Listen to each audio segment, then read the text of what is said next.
τα Καλάβρητα και από την Ελλάδα, από τα μαρτυρικά Καλάβρητα. Kaže, Vladiko, dolazeći iz Kalabrije, učeničke i grčke.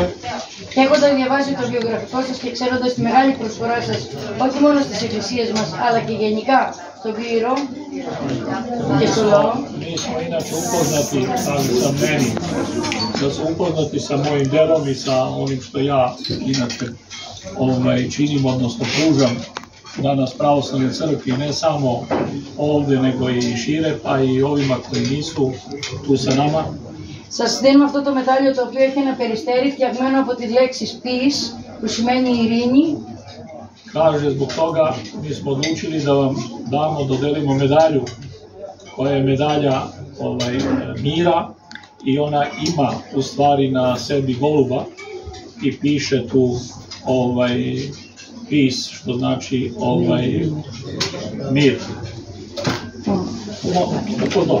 Με την ευχή πάντα να είστε άξιος και πάντα να μας εκπροσωπείτε και ευχαριστούμε που δείχνετε τη μεγάλη αγάπη σας στην Ελλάδα. Σας είμαστε υπέροχοι. Άξιος!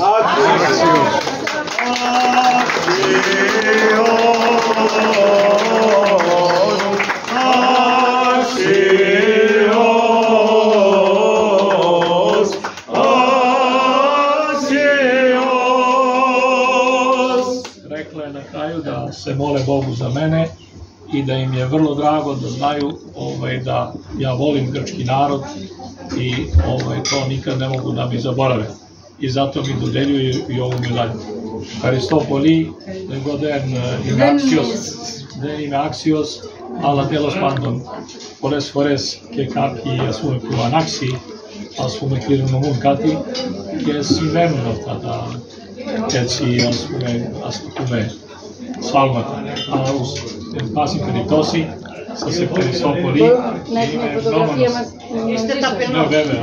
Όχι, είστε ταπεινός και σας ευχαριστούμε πολύ. Μπορούμε να περάσουμε να βγάλουμε μια φωτογραφία.